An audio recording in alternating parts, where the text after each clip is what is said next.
Hi guys. All right. Yo, sit down. Okay, metaphysics, ultimates. This is like, these slides are so bad. Like, I don't know why you two showed up today. Like, these slides are just like terrible. But we're gonna have some like fiery discussions in here because like you can already tell from the icebreaker that this is gonna be a wild day. All right, so let's start with this icebreaker. Do you believe in a higher power, Chris? So I hold a position of agnostic atheism, but like it's like very close to like pure atheism. And I think, like I'm pretty sure there's no like place in any physical theory that I can think of for something like to be like something to transcend like reality and stuff, like the common notions of God. So I'm fairly confident that there's no higher power. Interesting take. Next opinion. Milo? I definitely don't like the value of God or select particular creed or anything, but I'm not opposed to the idea that it could possibly exist. Like I just think there's no way of knowing, thus no theory. So that's like also basically agnostic atheism. Intriguing. Also like More on the agnostic side. yeah, I mean like people are like people have this like Gnostic. Imagine this as Gnostic, and then you have like theism and like atheism. Like this is the way they like divide it in like Western kind of like groupings, right? That like you can be agnostic atheist. So you're like, I don't know, but like I think God doesn't exist, and then like Gnostic theist, but you can also have like this is Monet. We'll get to your icebreaker at some point.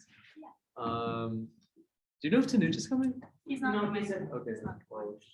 Monet is Tanuja's replacement for today. Okay, so this is like the kind of like here, right? But like I think what's important to note is that like the theist in this chart, right, is itself a very blurry term in the South Asian tradition. In the Western tradition, it's very easy to be like theism. Oh, that means like X, Y, and Z determined by like our common conception of God according to like Abrahamic religion. Whereas in the Hindu tradition, like God is not so clean of a concept, and we'll get like more into that. But like I just want to say that like this kind of paradigm of categorizing belief doesn't necessarily apply as evenly in the Indian tradition as it does in the Western tradition. Okay, who wants to go next? Shazadi was doing it. Yeah. I don't believe in like a God, but I believe in like it's thing. It's like everything happens like for a reason. You know, like karma, like do something, it like reflects onto you. So like that. Like I guess like a higher power that I don't know like how to explain it, but just kind of like what you do reflects onto you.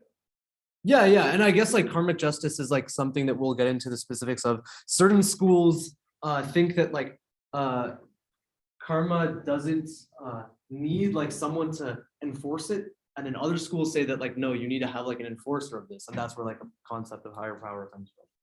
But cool, yeah. Next, yeah. What's your name by the way? Shruti. Okay, so like I was raised Hindu, and like more so my mom than my dad does believe in a higher power, and I think that like I personally don't. The impression I got from my parents was that like it's like a higher power exists to give you like hope or a sense of security or whatever that is. And the way like when I talked to my dad about it, it was more that like I'm in a sort of privileged position where I don't need a higher power in order to provide these things for me. So I mean I personally don't believe in a higher power, but like I can see it's So like as a psychological kind of hack, right? That like it allows you to feel much more safe. It allows you to like provide context and the story to your life. Yeah, some people definitely treat it like that, but there aren't too many analyses from a psychological point of view, at least in the Indian tradition, from what I know. like God providing psychological well-being. Yeah, next. I'll keep it short. I don't know for sure if there is a higher power, but I do believe in a higher power. So I guess that puts me as agnostic theism. Nice. Cool. I have no response. Next, Nathan. I definitely believe in a higher power, but like I don't really prioritize it that much. I feel like it's more like I believe in a higher power, but also like the certain I almost want to say laws of the universe that come with that are like more relevant as a person and like to like they make more of an impact. And they're like I know they're somehow related, but I don't really have like a specifically how they're related. So like you think like a higher power like creates laws and then like we should like look at those laws and like the higher power itself, like you can sort of like you don't have to like think about the specifics of that. Yeah, I think so. Cool. Interesting. Yeah. I think in the Western tradition, there's a huge kind of questioning around like the innate reality of like moral rules, right? Like our morals objective and whatnot. In the Indian tradition, it's like you don't really have moral objectivism as much of as big of a deal. And gods and higher powers don't really serve to enforce ethical practice per se. Ethics are like sort of seen as like self-evident, and then God has like another kind of metaphysical, a different metaphysical use case. Cool. Next. The law. I mean, I'm technically a Muslim, so Uh-huh. I guess I'm yes. Cool. So Gnostic theist, is that where we are? Cool. And we had someone in agnostic atheist. Does someone want to be our Gnostic atheist? Oh, okay, Foch. All right, cool. All right, is that Yashina? I believe that there is a higher power, but I don't think it's like a god, like what a lot of religions would traditionally have us believe. I absolutely don't know what it is. What do you mean by like? I guess like it's Like, I don't useful. I think the fact that like a lot of religions try to create anthropomorphic gods is just a side effect of like us being humans and wanting ourselves to be reflected in a higher power. And like I don't necessarily think that's true. I think it's more of just like the universe is composed of energy, and the way that you interact with that energy will affect your life. Yeah, no, I think definitely like the term God has like a lot of like sort of implications that we might want to avoid. Yeah, I was like sitting here like trying to formulate how to say it in a way that made sense. Yeah, no, I think that's like sort of a lot of like that's a kind of big viewpoint that a lot of people in modern days I'd say have, right? But the role of a anthropomorphic God who like causes the stars to move and everything and like is a heavenly father, like that sort of seems to be out of vogue or like disproven. So we have to go for like more kind of hand wavy conceptions, which is okay, which is completely fine. Next, yeah. Wait, Shakti, have you gone? Yeah, I definitely believe in a higher power, and I believe in God. Cool. Nice short answer. Who's Antu? Have you gone? I don't know and I don't care. Yeah, that's a useful answer, right? Like if you think that like the existence or the non-existence of this deity could have like no effect on you whatsoever, then like it might literally just not be a big deal. Like, the way I kind of rationalize it for myself is that just kind of given my own international experiences and interactions with people of different cultures, it doesn't make sense to me that there would be a correct religion or that we could know anything about a higher power, or unless, you know, the gurus who like talked to God, and unless that was real, which I highly doubt it is. And I highly doubt that if there was a higher power and if it was actually what we would consider good, that it would send people to hell if it wasn't a particular follower. And also, if there was one, it might not be our definition of good, or maybe what it does is beyond our comprehension. So because of all of that mess, I just kind of like, I'll do what I think is good. And hopefully, if there is a higher power, they'll recognize that and not send me down to the hot sauna, Unless the sauna is nice, then I'd like to be sent there.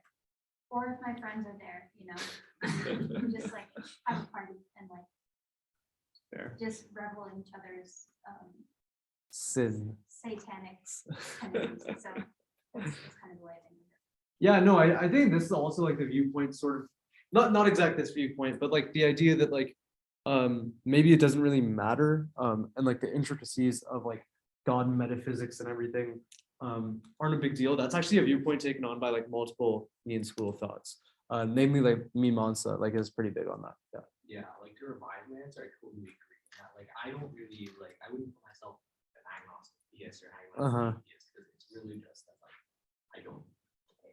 Yeah. However, like I don't care for any purpose other than like discussing it for the sake of like a Memes. interesting conversation Yeah. or thoughts, right? Yeah. Like not in the idea of like it definitely does or definitely doesn't. Yes, I don't care, but like that really like he said earlier, like there's clearly like a set of rules that has been put out, and I can interact with the universe how I want by those rules, right? And clearly they're not changing, so like it doesn't matter. Mm. And Yeah. if there's an afterlife, they're just with one at the very center. Yeah. I don't think that necessarily matter. Yeah, that's fair. That's fair. That's a good way to put the same kind of idea too. Yeah, Yashva.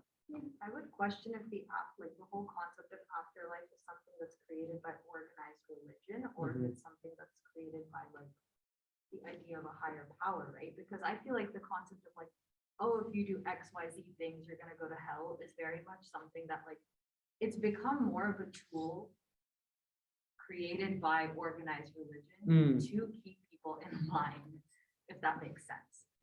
And so like, I don't know how much that has to do with belief in a higher power as much as it has to do with like belief in religion. Because I personally do not like, I believe in a higher power, but I don't believe that like I have to follow XYZ rules to like attain something greater, or that there is an afterlife. It's just, I feel like there is something out there fully like calling some shots, if that makes sense. Yeah. Yeah.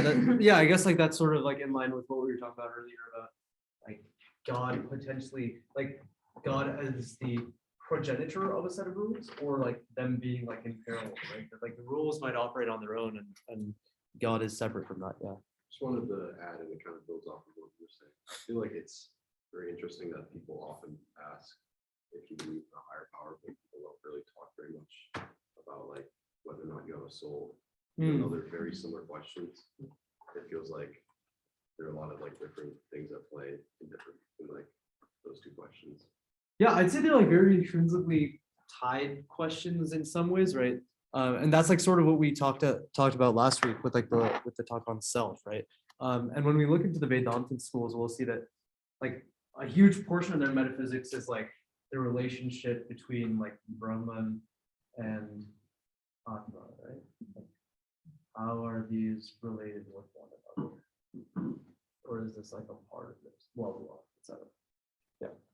Cool. All right. So unless there are any other thoughts, let us. Oh wait, actually, my opinion is, so I was an atheist for the longest time, and I think most people would still call me an atheist. Most people would probably call me a Gnostic atheist. But I would call myself a Gnostic theist. And this is because of a difference in terminology about theism. I think, so like I'm sort of a Platonist in some ways. I'd say that like things are pragmatically real. Some things are pragmatically real, even though they're not materially real. So for example, money, right? Like I actually have no cash in my wallet right now. But like it's just like it's like a piece of paper. Right? So the piece of paper is materially real. all like this stuff on it is materially real, but like money itself, right, is not. Like it's not like there is no money in the real world. There is no like that is money. Like there is a piece of paper which we treat as money and we treat as value.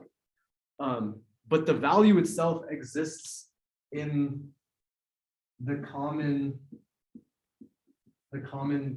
perceptions of a bunch of humans, right? So the question is like, does this thing exist? This thing that we agree on as a society. And I'd say it does, right? Because you can, money makes the world go round. Like you can take money and do all kinds of things with it, ungodly things with it. So I'd say that there are things that are real in a sort of pragmatically Platonic sense. And I would place certain deities in here. So in short, you use money as God. No, I believe money is probably in like a similar ontological domain as God, right? So like money and God are the same in the same sense that like a marker and like my eye are the same, but like they both have material existence, but like they're in the same kind of domain, right? But like, by the fact that you only believe that it is true in that sense, aren't you saying that you don't believe it is true in the sense that everybody believes it to be true? Yeah, that's why I say most people would call me a Gnostic atheist. But I would call myself a Gnostic theist. Because I draw a different ontological line, right? Most people say, this isn't real.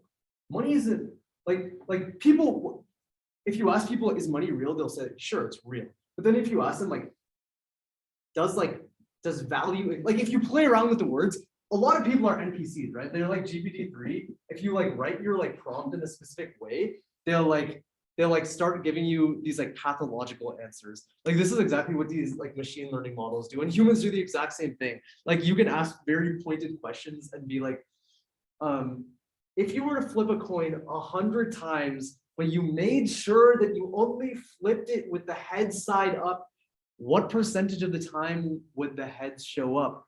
And like some crazy thing like this, like GPT-3 would respond like greater than 50% or something stupid, right? And like you can do the same thing with humans, where you can like ask questions about like money. But like my point is like this is a tangent, but like my point is just I think it's unfair to call all this stuff not real from a pragmatic point of view because we treat them as real. I feel like Milo was going to say something. We'll talk about it later. Yeah.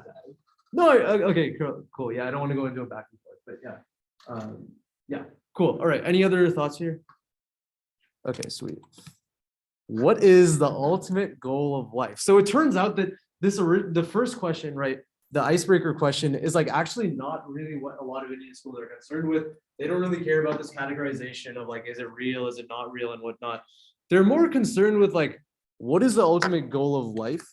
And like, what should one do to get there? So like the opening sutra of like of each of like, or at least 3 of the 6 classical schools of thought are like inquiry, like here begins the inquiry into dharma, or here begins the inquiry into the knowledge of Brahman. So it's like really about what is the path? What is the path to here, right?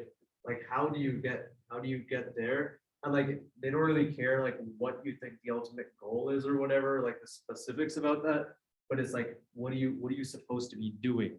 And I think that's kind of nice, right? Like it's a more pragmatic take on things that doesn't get super concerned with the metaphysics, though they still do have some interesting metaphysical arguments that we'll take a look at. Cool. What is the ultimate goal of life? This is like it seems like a very different question again, but like it's very intrinsically tied.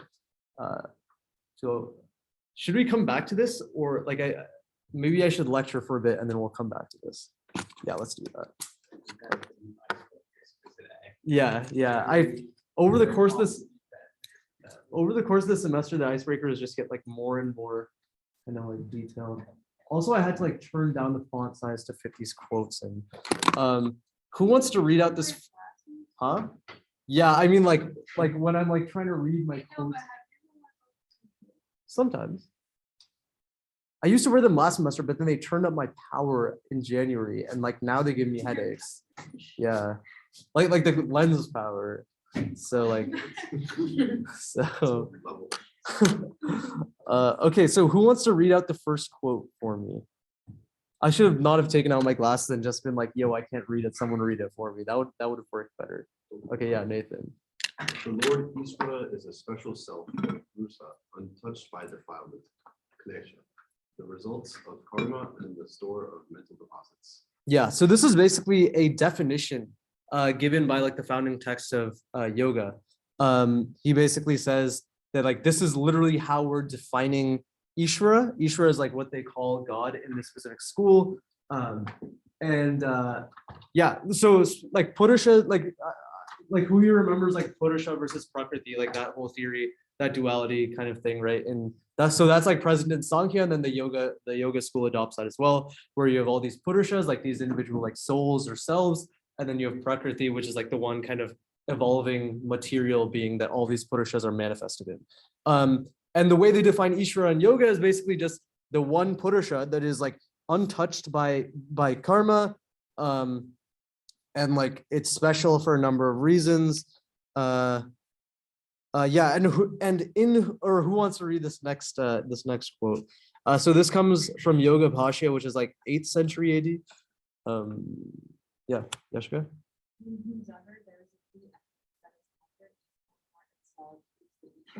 Right. So basically, he says like this is the maximal element of a pre-order set. That's basically what he says here. So like a pre-order is like S, and like a set S, and an ordering operator called like this, right? And basically what this induces over the set is like an ordering. So this is called a partial order. And you have like a law of transitivity and whatnot. But like basically what he says is that like for any given set, for any given ordering over a set, there's going to be a maximal element of the partial ordering, and that maximum element is the Purusha. So that's like this idea of greatestness that is used to define Ishvara in the yoga school. Then he also has like a proof of omniscience, as well as a proof of maxipotence, which is a word I made up. Yeah. But maxipotence is basically like having the not omnipotence. You can't do everything, but Ishvara can do the maximum number of things with respect to everything else. Yeah, Mario. What are you referring to when you say Ishvara or Ishvara? Ishvara is like what we're defining here. So Ishvara is like the name of God in the yoga school, and like they're defining it in like these ways, right? With this like maximal element, as well as like being untouched by karma. Yeah, also in the yoga school, they're not super concerned with the proof of existence. It's more like fides quaerens intellectum, which basically means like faith desiring knowledge. So this is basically just like someone who already has faith, they want to like know more about like the nature of Ishvara. So then they take these approaches. But it's not, the goal isn't to prove to disbelievers the existence of Ishvara. Cool. Does someone want to read the quote on the top right now? Yeah, Shahzadi. The existence of a creator of the universe is established by inference. The universe does not have an existence, it is a product. Yeah, so now we're looking at Ishvara and Nyaya Vaisheshika. They refer to like God with the same kind of name, Ishvara, but they're defining it in a different way. And they go about inferring it in a different way. So the Nyayikas, the Nyayikas are especially concerned with natural theology, which basically means how can we infer the existence of a deity based on all these things we see around us, based on the natural world. So the first kind of approach they use is this kind of causal approach, where they say that the universe is a product, right? It's an effect. Every effect has a cause. Therefore, the universe has the cause, and we call that cause Ishvara. There's a lot of kind of responses to this opinion. So first, let's go through like the way that he backs this up. So he first like divides objects or like effects into three categories. Things that are known to be made by conscious makers. So that's like pots, palaces, like houses, etc.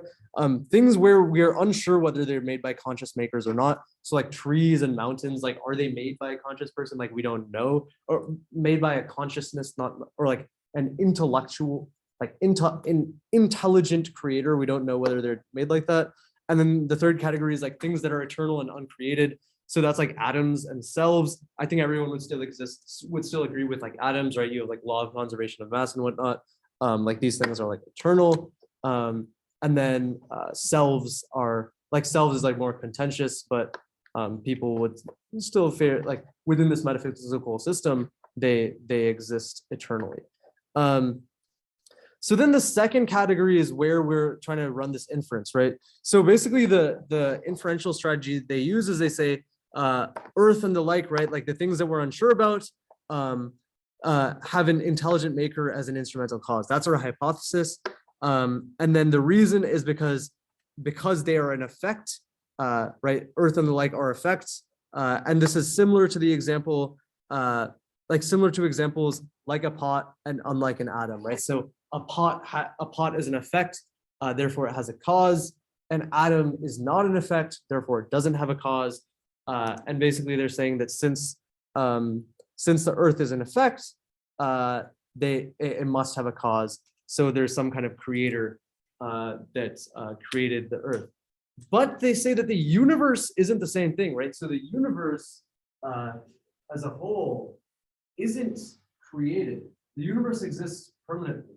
But like the earth and like trees and like mountains and stuff, those are believed to have a creator by the Nyayikas.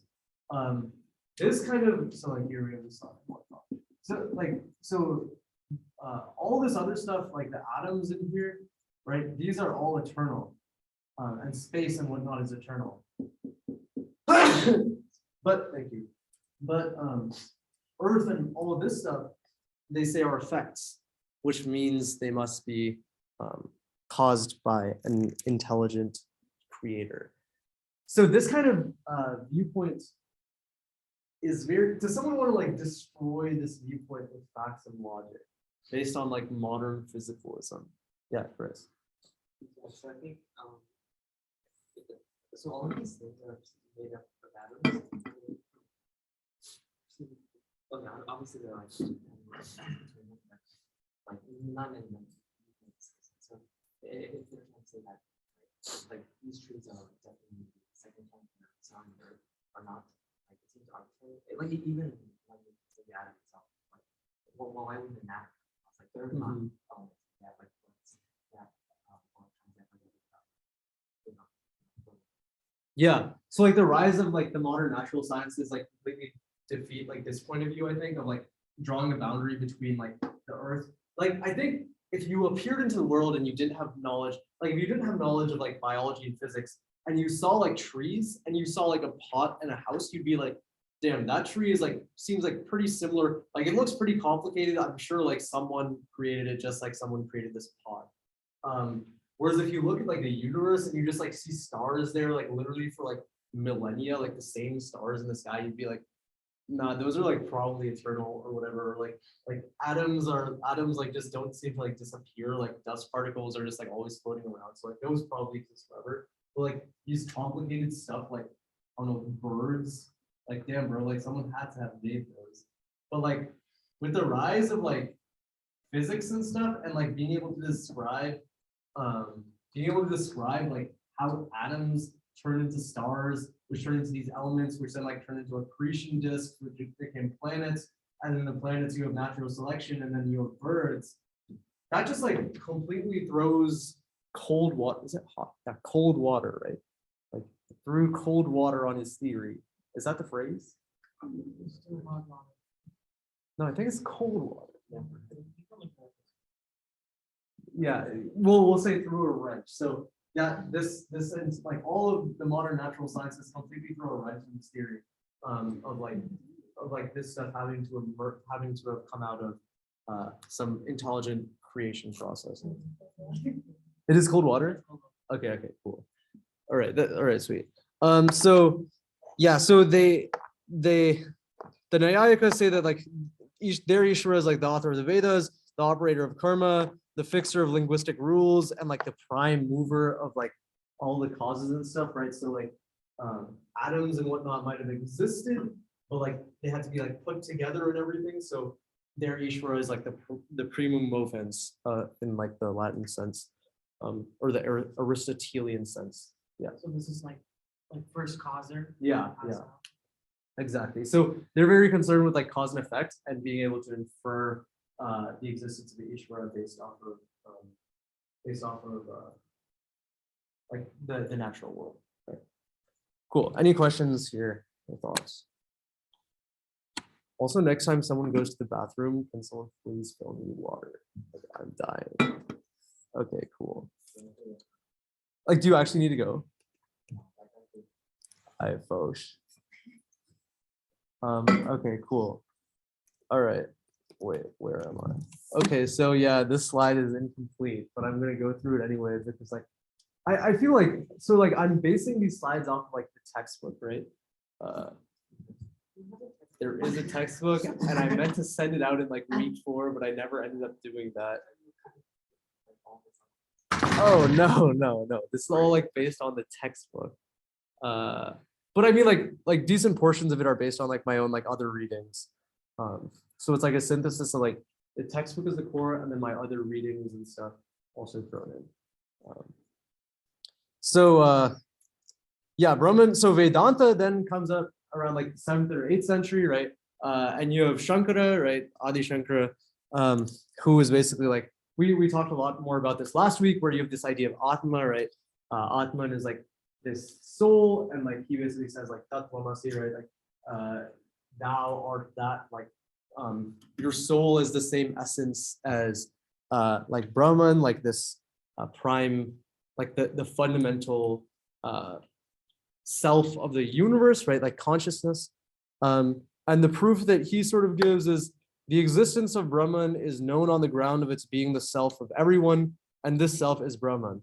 So basically what he says is like, you can literally feel like you're self-existing, right? Like, can anyone here say that they do not exist? Can someone say that I do not exist? Yes? Maybe you have like derealization. Yeah. Then like you can sort of be like, I do not exist, or like some part of me does not exist. But like he basically makes this argument where he says that like it is logically incoherent to insist that one does not exist. And based off of the realization that I, right, like the Atman is the same as Brahman, based off of that equality, then there's a very simple kind of implication that that Brahman does exist. Is that like a Cartesian? In what sense? Like, I think that Yeah. So it's based off of like that basic Cartesian premise that like I think therefore I am, but like the I there is also like all that exists. So it's sort of even like it takes that Cartesian view to like a further extent. It's saying that everything, if you apply that logic to everything that exists, thus everything that exists. No, it's like I think therefore I am. All I know that exists is like I-ness, right? The Atma. And therefore that's like what is true, what actually exists. So he is also saying no. It's not metaphysical solipsism. He's not saying that only he exists. He says like he will make a leap of faith that like other people in the world are also just manifestations, like their consciousnesses are manifestations of the same Brahman. Yeah. That like he believes that he's like trust. Yeah, yeah, exactly. So he's fine with that, but the main kind of inferential jump is that like like the Atman is like equivalent with Brahman, and therefore I think therefore I am applies to this as well. So it's like a very like neat little proof. But obviously it doesn't imply a lot of crazy things about God, right? It doesn't imply omnipotence or omniscience. It only implies like it's more of a semantic game, right? Saying that like I can only know that I exist. Therefore, like I am all that exists. So yeah, I guess this is this viewpoint.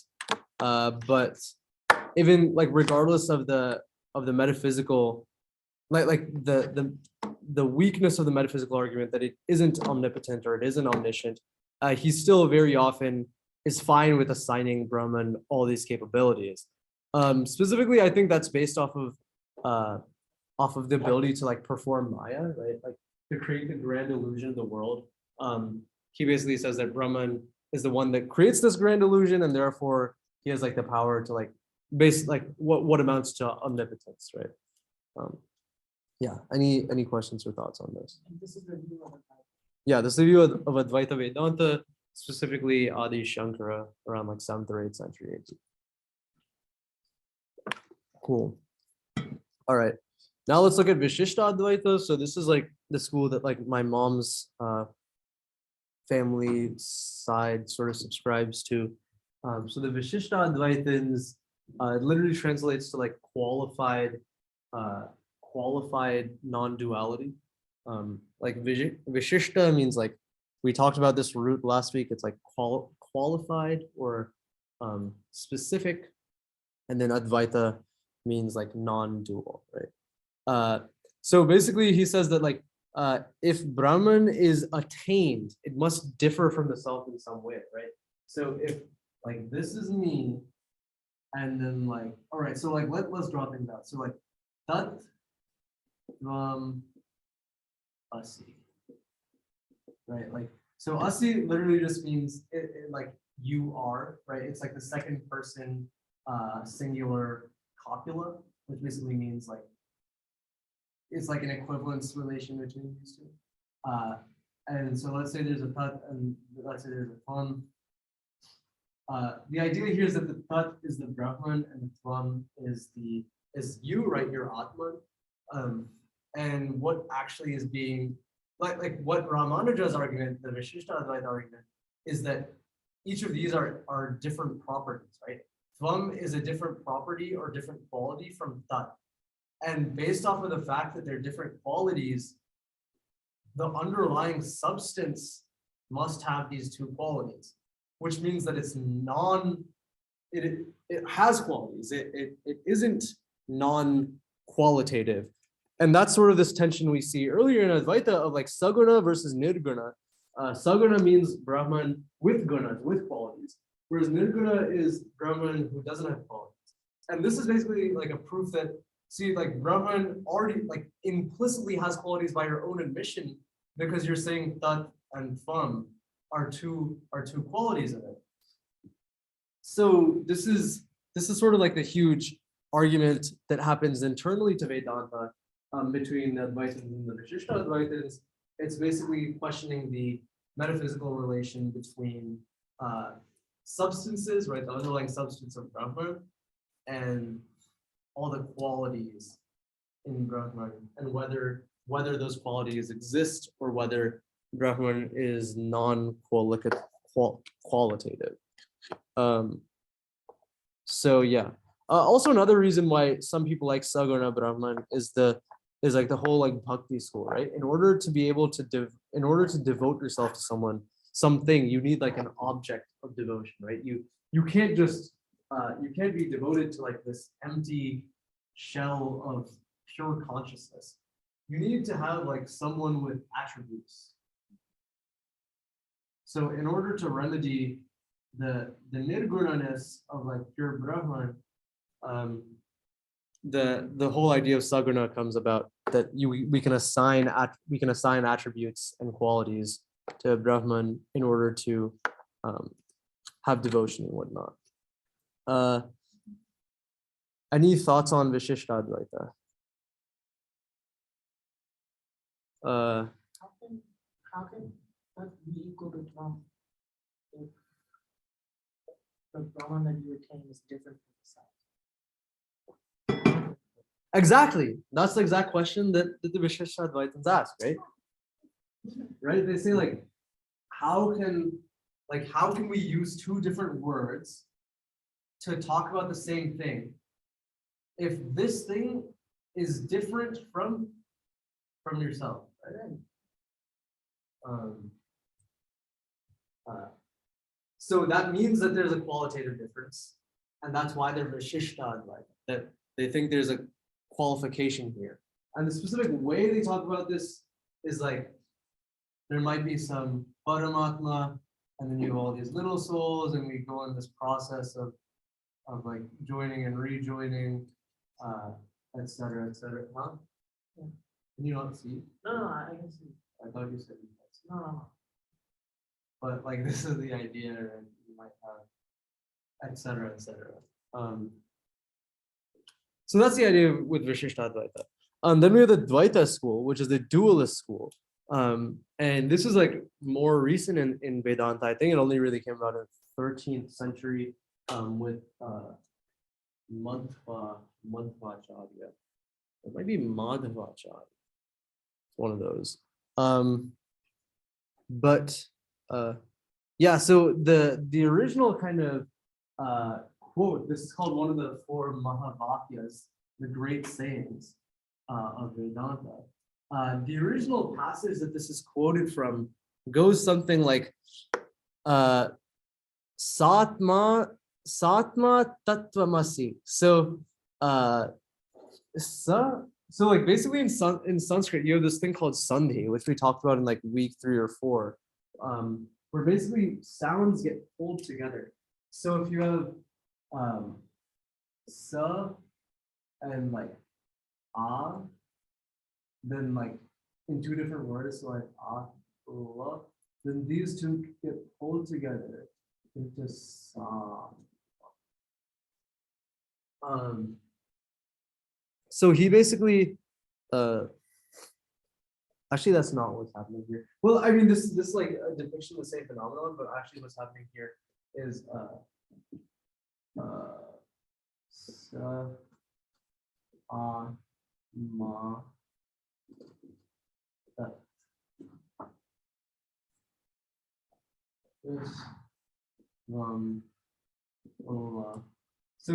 so normally the interpretation is ma that from blah blah, but he says no, this is actually atma atat from blah. And the reason you can do this is because you have this process in the Sandhi process in Sanskrit where A plus A goes to A, like long A, and then long A plus A also goes to this, A plus long A also goes to this, and long A plus long A also goes to this, which results in a lot of situations where you can actually have multiple interpretations. So for example, the Buddhist name for the Buddha, Tathagata, this can be read as Tatha Agata or Tatha Agata or Tatha Gata, or no, Tathagata, right? You can also say over here because those are just variants. So basically, this results in a lot of ambiguity in these Sanskrit Sandhi compounds. And basically, what atat means is not that. So sa'atma atatvamasi basically means that soul, not that is you. Like you are not that soul. So that's how the Dvaitins interpret this. And the Dvaita school, the guy basically does this huge reanalysis where he reinterprets almost every single Vedantin quote of substance, and he reinterprets it under this new kind of dualist schema. And it's kind of crazy what he comes up with. My friend was sending me like these quotes of his interpretations, and they're just like, they're really wild. Like there's no way this guy genuinely believed what he was saying. Like from a scriptural point of view, it's just like stretching it so far, but like somehow he does it. So yeah, it's pretty wild. Okay, or I guess like first any questions on Brahman and Vedanta, whether that's, yeah. So really, changing whether, there's an Alpha or not, like that actually changes the meaning of how it is conveyed. Like that's what leads to like such a difference in opinion. Yeah. That at least for the Dvaitins, like they have these very nitpicky arguments where they say like this, like there's actually an hiding over here, and that completely negates, like that literally implies the opposite meaning. And do we have sort of viewpoint? Do we have like a viewpoint where which is the most likely from the most likely? The most likely from the language is indeed like this, like the original Advaitin interpretation. Well, like at least on a syntactic level, like on a Samkhya level, it is pretty unlikely that there's a supposed to be here. But if you interpret it in the paragraph as a whole, then you like the entire passage, then you see that like the meaning interpreted from it by all the Vedantin schools might not even be close at all to like what is originally implied. So I'm not super sure. This phrase is used in multiple places in the Upanishads. Like at least there's this other phrase, this other Mahavakya called Brahmasmi, which basically means I am Brahman. And the Vedantins use this to be like, look at this phrase in the Upanishad. See, that means that like I am Brahman. I am consciousness, right? But if you actually look at where this is used, it's in this one very specific story where the specific God is like the specific deity is like claiming to be like the creator of the universe, blah blah. So like someone asks him like, who are you? And he's literally just like Brahmasmi, like I am God. And then the Vedantins pull out of this like very domain specific passage, they pull out this use case and they're like, they generalize it to everything, right? If like asmi just means like I am, but if you like change the I, right, the referring to the I, if everyone goes around saying this, then no longer means the same thing. It'd be like if in the passage it says like I am Milo, but then like some school of thought like 500 years down the line is like, you know what, Milo's like a really cool guy. Let's just like grab that quote and then like use it for whatever we want. And then everyone goes around saying like, I am Milo, I am Milo, I am Milo. It would be kind of wild. And so that's what it turns out to be the case is happening with this Mahabharata. So that's why there's a lot of room for kind of scriptural interpretation, especially with the Upanishads, which are like shrouded in this haze of mystery. There's a lot of room for interpreting them however one might want to. Any other questions or thoughts here?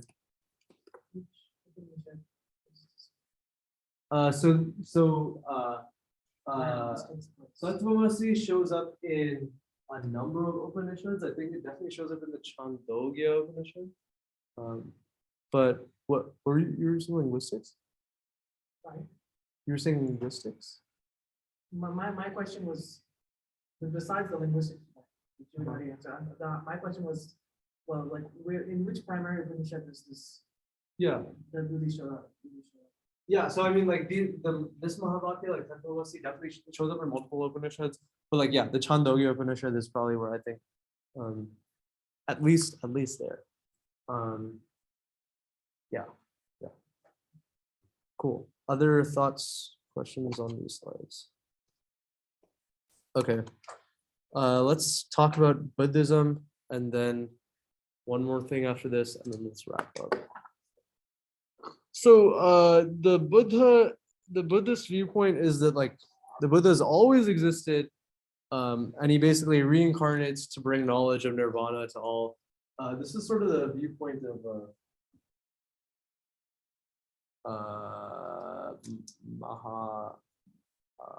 what's it called? No, no. Yeah. Mahayana, yeah. So this is the viewpoint that the Mahayanas take. And actually the modern kind of classifications of Mahayana, Theravada, and Vajrayana, it's actually a very recent classificatory structure. Earlier on, the primary groupings were like the Sautrantikas and the you guys don't know the name of this one, and like I'm forgetting it too. But it's like from like 300 BC, and like it gave rise to Mahayana. But the main guy in it is called Nagarjuna. Where's Nagarjuna?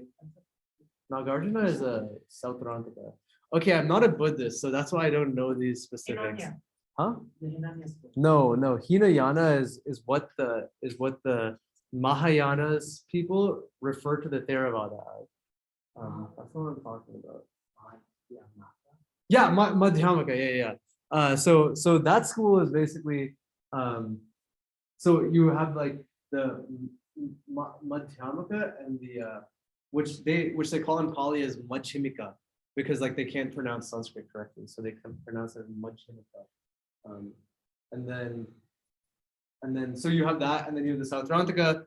The Madhyamaka basically says that the Buddha has always existed, and when he died, like his like nirvana, or not his nirvana, but they call it something. When someone dies, they don't call it like death. They have like the Buddhists have like very arcane terminology that like differs from the rest of the Asaka tradition in India.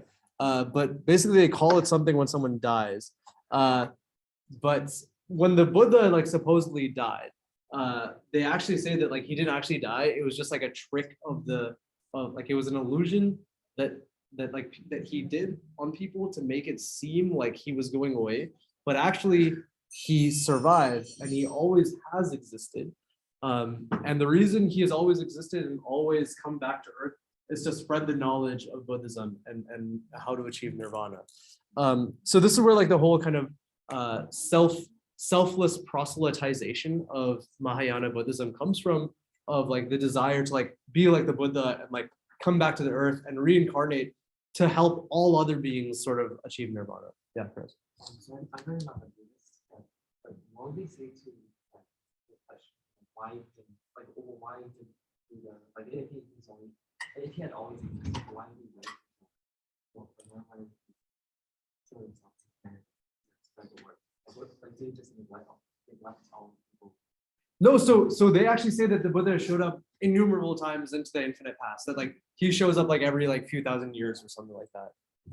And like he like the Gautama Buddha, the one that we know, is actually just like one in a chain of several. And like modern Chinese schools of like Buddhism, the Mahayana, they actually say that like he's gonna come back. Like there's this like Avalokiteshvara, which is like a deity in like Indic Buddhism, which becomes Guan Yin in Chinese Buddhism. And they basically say that like Guan Yin is gonna like come back one day, and like it's a whole kind of a soteriological viewpoint. Is it kind of like our, like, not our, So but like in Buddhism, like the yeah, basically same thing. But Kalki is a very Puranic construction. We're going to be talking about like religion as a whole next week, and I'm going to like destroy Puranic Hinduism with facts and logic.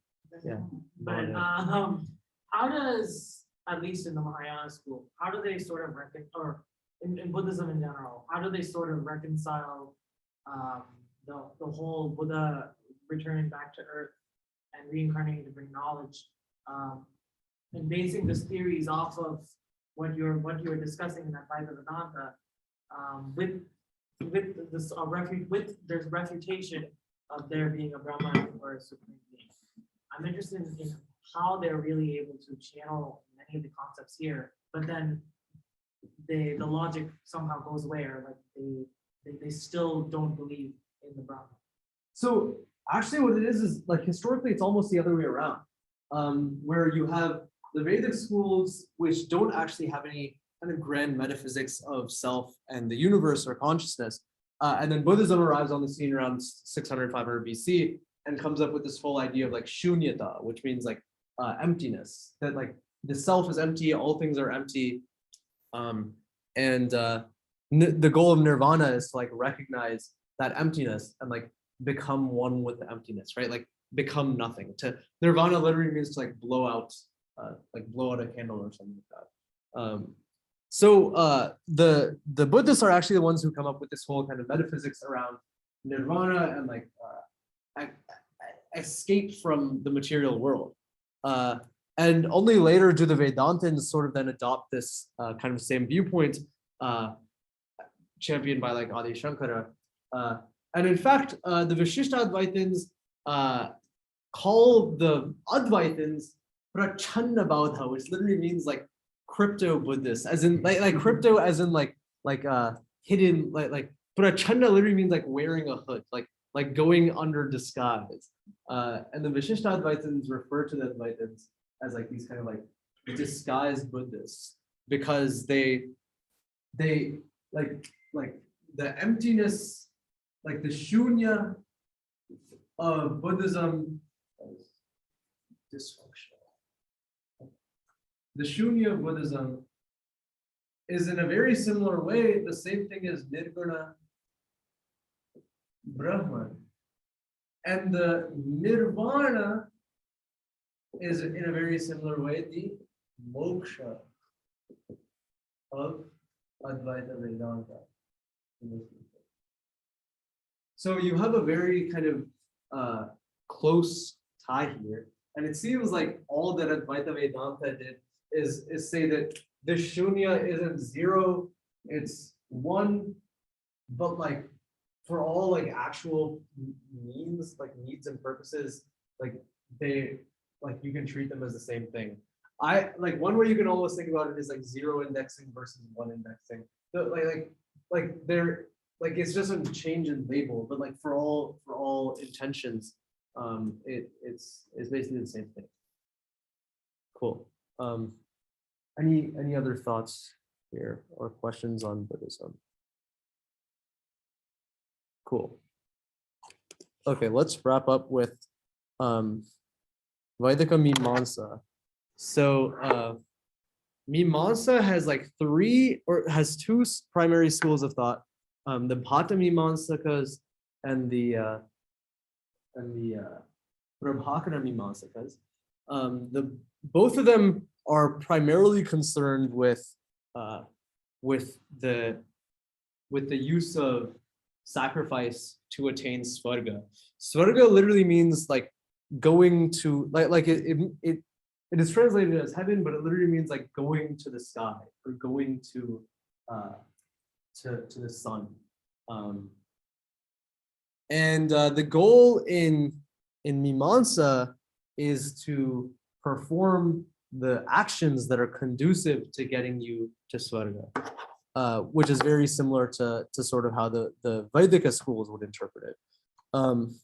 So in like my interpretation of Vaidika Mimamsa, we basically have, well, I'll get to that in a bit, but like one kind of, first let's like deconstruct the sort of Ishvara viewpoints of Nyaya from a Mimamsaka point of view. So in the Shloka Vartika, Kumarila basically has this proof, this like atheist refutation of the Nyaya creator God. So does anyone want to read this quote where at the top, the sort of long one? Yeah, Shakti. If the activity of the creator were due to a desire for mere amusement, then that would go against his ever continuance. And instead of affording any amusement, the great amount of work required for creation would be a source of infinite trouble to him. And his desire to destroy the world would be hardly extinguished. Yeah, so basically what he's saying, Kumarila is saying, is that like, first of all, like if the creator God wanted to be amused by like all of existence, like many of these other schools say, then he would be imperfect, right? He would be desiring of something and he would not be complete.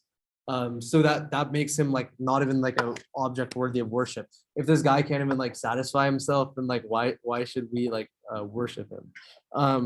And then another kind of like crazy thing is like it would probably be like a lot of work for him, right? Like isn't that sort of like a huge amount of trouble? So like that makes you even like doubt that like this makes sense, right? Like wouldn't it be sort of like a lot of trouble to create the entire world just for entertainment? And destroying the world at the end, like pralaya is like the end of the world according to the Nayayikas. That would also be like a huge like why would he do that? So like this is basically just like a critique of this specific Nayayika viewpoint on God. Yeah, Milo. I don't know if this is all parallel, which is what I'm asking, but like, there's like an interesting concept that I personally sort of almost buy into, which you can totally tell me it's stupid, this with all these kind of arguments. But that like, we're starting to design pretty nice simulation. Physics, right? Like, our computing powers are rapidly developing. Some long time in the future, assuming that humans like survive, right? It's not too far off to assume we might be able to design some sort of like universe sandbox or whatever, that fully simulated universe. And in which case, like, wouldn't it just be infinitely likely that we also exist in some sort of like universe sandbox and designed for someone's amusement, right? Like, Yeah. Does that, and like, even though that's like, big amount of work to create, I don't think that necessarily is, right? Yeah, I guess there's like reasons that one might want to create an entire world for like amusement or like even like scientific curiosity, right? So like the psychological kind of thing is broken here, but at the same point, the ever contentedness is still relevant, right? If we were a very advanced species, but like we still were like, yo, let's do like scientific exploration and like I think the point would be that if you were in a simulation created by someone else, sure, there like that person might exist. Like you can throw away all the psychological kind of analysis at the end of the day, but he's still saying that like that person would not be like worthy of worship, right? I see. Okay. Like So he's not a dog per se. yeah, exactly. Yeah. So it's like sort of refuting the importance of like being devoted to this person. Yeah. So I feel like so I definitely actually do agree with a lot of what was said by Maria, but sort of I feel like we're not really understanding the concept of heaven, like what they're trying to ascribe it to. Like growing up, like my like that had like very Puranic standard Hinduism. Heaven is almost described like Jannah. It's like, it's like paradise, right? But I feel like when they're referring to heaven, it's an entirely different and unique phenomenon. Something that is something that we can never really like even describe or ascertain as something that is more equivalent to being, enlightenment. And I feel like one of the big sort of issues that's been occurring, at least with modern Hindu thought, is the sort of focus on heaven as being almost like like Kindi, like sort of like this like imperial, almost like bureaucratic type of like materialistic pleasure, instead of an experience we really can't really describe or put qualities towards. And correct me if I'm wrong. So I'd say it's almost the other way around, where the Vedic kind of view on heaven is almost this like garden of paradise, right? This like grand kind of like kingdom ruled by Indra, et cetera, where like warriors who like die with glory in battle, like they go to, and like people who like venerate their ancestors and like bring their people forward, etc. They all go to Svarga. Whereas in a modern kind of Hindu concept, so I'd say that is like a very kind of like master morality in the Nietzschean sense, kind of view of what heaven is, right? Like acknowledging that like you are this like biological being with desires and whatnot, and like the goal, like your goal as like a biological being is sort of like maximizing like pleasure, right? That's like what you fundamentally want as a human being. And this like concept of heaven as like the thing that we can all attain sort of like feeds into that. It's like I do these like moral things, these noble things, and by those noble actions, I gain entrance into the paradise of my ancestors. Whereas in Advaita Vedanta and the later Bhakti movement, there is not, well, at least in Advaita Vedanta, there's no concept of heaven, right? You have moksha and then you become one with Brahman. But at least in the Bhakti movement and where you have Vishishta Advaita, you have like the Vaishnavites, they have this idea of like Vaikuntha, right? Where after some people might not want moksha, they want to become like in the presence of Vishnu. So like the idea of heaven is to be like immersed in like you have freedom from the material world and then just like immersed in like In the Godhead. not in the Godhead, but being separate from and like worshiping, like having the gift of being the slave of Vishnu. Right, yeah, no, I think. So it's like a slave morality kind of thing. And I guess this is where my issue comes from, that you have this like Nietzschean change from a noble, like an ethics of nobility in Vedic times to an ethics of slavery in Bhakti era times. And that's where my main concern is, that I don't think this is conducive to material, societal, or psychological success. Okay. Yeah, I agree with what you said. I remember, like the Hare Krishna movement. One of the first times I read the Bhagavad Gita, I read through Srila Prabhupada's commentary. And basically the whole thing is like him figuring out how to like some way to connect this passage to not just like yoga in general, but like specifically bhakti yoga. Like, oh, this passage specifically, even though it's about like this other thing, it's like, oh, it's actually like the real meaning of it is how you can worship Krishna in this other way. Yeah, And yeah. it's like it doesn't really seem to completely follow like the message of the Bible. Exactly, like this obsession with devotion. And I'd say the Bhagavad Gita is like largely, like it is structured weirdly, and I think there's certain parts of it that I definitely like resonate with, but overall the way it's structured is such that you have this like presentation of like karma yoga, like the path of action, then it presents like jnana yoga, and then like the final kind of thing that it says like is like bhakti yoga, right? The ultimate best path is like to just have devotion in Krishna, and that's like the true means to like attaining moksha or enlightenment. And I guess my problem is like the hierarchicalization of saying that like this is like better than like these two. Like I just don't think that's true, and I think bhakti as an ideal is just like a bad ideal. Like devotion can completely drain a society. It kills productivity, I'd say. So in many respects, I do agree with you, said, but like as like a very Krishnite person, and please correct me if I'm wrong, because I actually have not word for read the Gita or the ISKCON interpretation of Gita, so I'm not ISKCON. I feel like when with the Bhakti movement and the rise of that, there was a cultural impetus during Hinduism during that time, as it was then exposed to Abrahamic religions during that time, to sort of maybe sort of make it sort of closer to that, because the Bhakti movement was happening because a lot of people were losing their faith in God at that time. But devotion is different in different ways.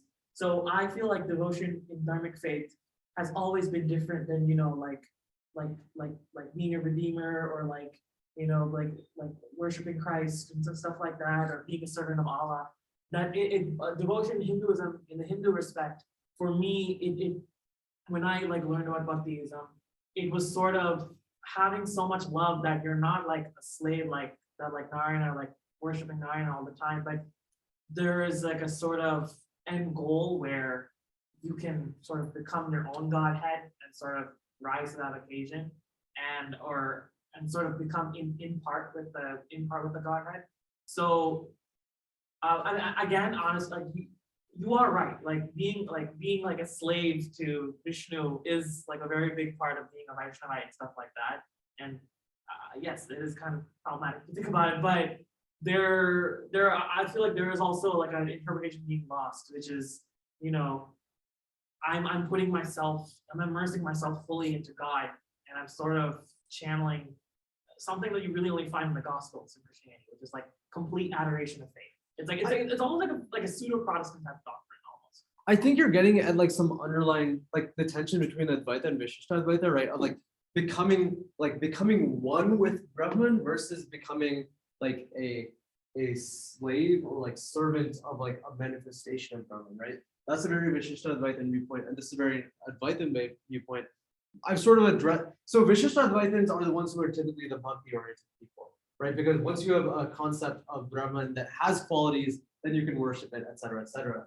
The Advaitins, on the other hand, are more jnana yogins, right? They're like this.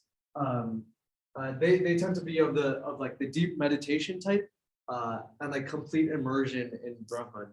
I'd say that the Advaita Vedantins might have been even more disconducive to societal existence, though, because if you have your entire society just like, yo, bro, like moksha, bro, like freedom, like who cares about the material world? Then you're like, fuck, like who is going to make the food, bro? Like, where is the food gonna come from? Like, so you cannot have a society of Advaita Vedantins. You might have a society of Vishishta Advaitins. Like you could have a society of people who are like constantly immersed with God, but it would probably reduce productivity. For example, like if they had to like if they were like driving their car and like while driving, they were just like, yo, Krishna, bro, Krishna. It just could crash, bro. Like you're like what are you gonna do? Like you cannot just constantly be like devoted to something, right? And this is where I think like the doctrine of karma yoga is so important. That if you can orient your religious ethics around action, right? Action on both a ritual level as well as a economically productive societal level. That's where your religion turns into a cohesive societal, like socio-political system. So for example, like this is a very well, it's not controversial, but it's like out there. But like I'd say that like the material ritual sacrifices demanded of Vedic religion are specifically conducive to societal expansion. So for example, if Indra wants like 100 horses to be sacrificed, then bro, like you better hope you have like 200 horses. Like if Indra wants like 1,000 like pounds of gold, then like bro, you need to get like 10,000 pounds of gold.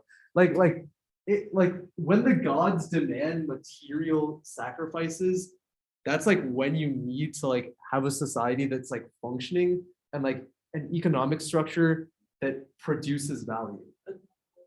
If can I address Or this? I'll wait on Chris first. Yeah, so this is going back to your points about like how it's like problematic if these ideologies see gold and lead to like a less productive society. But I guess I feel to see why that's necessarily bad. Because like I mean sure, if like no one's like obviously everything died, right? But then like assuming the basic needs are met, it's just like economically maybe like less like 50%, 60% less productive or something, but it's still not. Then like as long as they're like happy, why is that? Yeah, so I guess my my ideology is entirely predicated on the purpose being like Darwinist, like maximizing Darwinistic success. And like this is a viewpoint that like many others don't share. Like I am not optimizing for the happiness of everyone. I think happiness is a side effect that would probably result of this, like to quite a great extent. Because I think like first of all, like karma yoga and like ritual action. For example, like I'm in a frat. When we do rituals together, like we're doing booth right now, like it is a grind, it is a lot of work. But like when you're out there, like grinding 2 a.m. like with the boys, like every single night, like it bonds you, and like social connection is like where like so much of human happiness comes from. This is like, and like when you have like a fire sacrifice, when it's like 5 a.m., you're like with the boys, you like collected like 30 pounds of like grains and like 100 pounds of milk, and you're just like out here vibing, like probably like off of like a couple of jars of like soma or pong or something, and you're like ready to like make some sacrifices to like your ancestors. That's like a vibe, dude. Like I don't know, the sun is like rising. I think that's a vibe. Yeah. But I mean, and I don't disagree with you that rituals serve a purpose. For example, like I had recently done like a ritual that was something in honor of my grandfathers and like that, and it like involved like feeding animals and stuff like that. So like that was, and I do understand, it's something that does keep like big tradition alive. But I feel like, there is an element of art that not just in this society, but in other societies, like the best sort of there have been societies that have been intensely religious that have where people worshipped, like for example, there's some Catholic societies in Europe or in the Islamic Empire, like even though Muhammad had a prohibition on being celibate and stuff like that because he wanted a large population, stuff like that, he still said, your duty is to submit to Allah, or your duty is to submit to the Pope or Christ. And that doesn't necessarily negate economic productivity. You can build very successful economically productive societies. You do have to stretch things a little. I feel like really the issue that comes in is when you have a society where your religious faith actively dictates a removal of desires. And the only place that really is found in the historical record is in Tibet, where 25% of the population was just priests, and 75% of the population just served the 25%. So it was like a society that Vedanta elite and Vishishta Vedanta followers below. And that was, as Chris said, that was something that they chose to do and something they wanted to do. But it is something you actually really do have to consider about, because for every sacrifice you have with the boys, worshiping, fire and stuff like that, the opposite effect can happen. That can actually reduce economic productivity if you become so obsessed with rituals. Definitely. And I think that's like why the Mimamsakas take a very like staunch viewpoint on the Bhatta Mimamsakas, they take a very staunch viewpoint on ritual, that like all of like the action that the Veda prescribes is this ritualistic action. Whereas I'd say that like the entire Vedika system, and if you look at like earlier Indo-Iranian tradition, it's about like value production. You have this thing called the guest-host exchange, and the words guest and host in English are actually cognates for this very specific reason, is because value exchange is intrinsic to the Indo-Iranian ethos. Also, the word for give, the word for give in Proto-European is actually the same as the word for to take. So it's like a trading, like trading is very central to the kind of ideology here. So I definitely say that like overemphasis of ritual is also is important to avoid, but it's important to recognize like the social use case that it has, both for social cohesion, like constructing identity on like a macro level, and on like a smaller social level of like constructing cohesion between people. And then also obviously like the economic stuff I talked about. And like I guess like to get back to Chris's point about do we really want to optimize for producing value? I don't know. I think happiness, like I was saying, like happiness is a side effect, right? If you start optimizing for happiness, very often like you lose happiness, right? Sometimes the people who are like I want to be happy, like I really want to be happy, like all I want is happiness, those are like the least happy people, bro. Whereas if it's just like the people who are like vibing, right, they're just like doing their shit, they're just vibing, bro, like those are the happiest people. Like that, I feel like that's me right now. Like I'm not like optimizing for happiness, I'm like on my grind set 24/7, but I've just been like very happy these past few years. So yeah, that is my opinion here. Any other closing thoughts or questions? Yeah, Chris. Or wait, I'll go to Nathan first. Oh, I was just gonna ask, and you probably touched on this before, but would you say you believe in a naturalistic origin? What do you mean by that? Like religion comes about just through like it wasn't given to like some dude who then, or like some shaman who got super high. Yeah. I'd say like I believe in a Darwinistic like origin of, like I'd say religion is a meme just like anything else, and like a meme in like a Dawkins sense of it's like a cultural trope that results in social success, and that's why we see it spread so wide. And that's also why I'm very intrigued by the Christians and why I talk with this Christian. Oh, they actually had an event today. The Clesis had an event today on the resurrection of Christ at 7 p.m. that I was going to go to. I talked with this guy for 30 minutes yesterday, but I'm very intrigued by the Christians because they very, like, Darwinistically, they've been very successful, right? 2.5 billion people. Huh? Kenneth Valley-Boas. I have no idea who that is. He's part of classes. You Okay, could like talk about this like on and on. interesting. Yeah, but I went there only for food. Talk about rituals. Okay, but yeah, so like this is my view that like I think like it's like a Darwinistic origin for religion, but that doesn't inherently mean it's wrong. Like right, like I think a lot of times people are like evolution like wanders randomly or something like that. Like it isn't great, but it's like it seems to be pretty good for the most part. So I'd take advantage of it where I can. Yeah, Chris.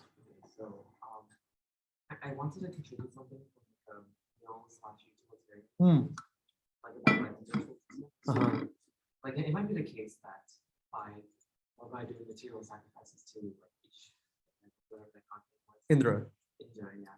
Then like you end up producing a lot more because you know that if you sacrifice everything, then Exactly. yeah. But then the thing is, if so, okay, so we want to own practices, in which we understand why we're doing them, and we understand like a rational justification.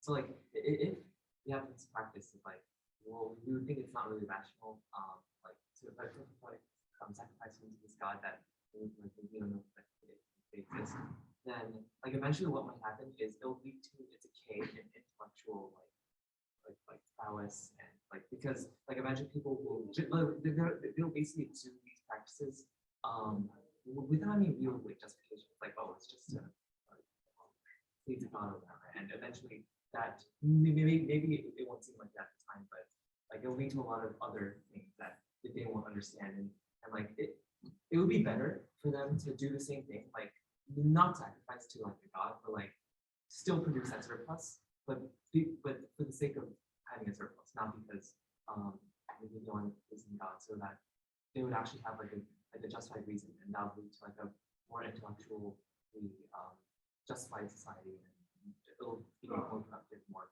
progress. There's definitely something to be said about like surplus, like saving surplus.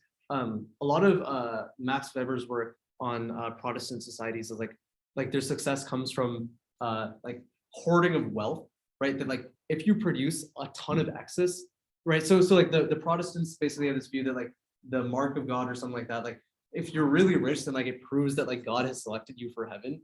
And it turns out that this is like Darwinistically like a really like productive trait, because basically what that means is that now you have everyone trying to get rich as fuck, but like they also have like morals or whatever. So like they like do it, they like try to get really rich within like a moral framework. And they just hoard wealth. They don't spend it because they can't spend it morally, like they can't spend it on like hookers or whatever, because they're like very moral, right? So they end up just like hoarding a ton of wealth. And then when you have all this wealth just sitting around, what do? You invest it. So then this results in like increased capital, like increase in capital allocation efficiency, which is what Max Weber says resulted in like the rise of capitalism in Northwestern Europe. Yeah. So I actually heavily agree with what Chris said. It's my final point. Actually, what you said actually is exactly what I was going to touch on, which is that, well, the best intellectual revolutions in communities happen because we've stopped viewing things as sort of, we're doing this because we can, or we're doing this for our ancestors. Because for our best intentions, rituals will always decline into becoming anti-intellectual. People will eventually always lose the meaning behind the rituals. It just does happen. There have been only the most pure traditions has that remained, but it was the search of truth that motivated people in the Renaissance, in the Enlightenment, in the Protestant Reformation to sort of remove themselves out of this ritualistic, I'm going to give to the monastery, I'm going to give to the church, and start productivity. So in effect, it wasn't the rituals of it wasn't the rituals of I'm doing this for this purpose, I'm doing this for remembrance. That when Martin Luther was arguing only faith alone triumphs, he was first going back to the point of there's only first truth in Jesus Christ, And then when that happened, people decided, oh, there's more of a collective benefit in me to invest in this or to do this or to live a clean life or to something like that. So I'm saying that actually either one of our views actually could be correct. I'm a very relativist person, but I think that we shouldn't discredit, truth seeking and how it can actually revolutionize society and affect society. Ramanujan, right, was a truth seeker. He pioneered mathematics.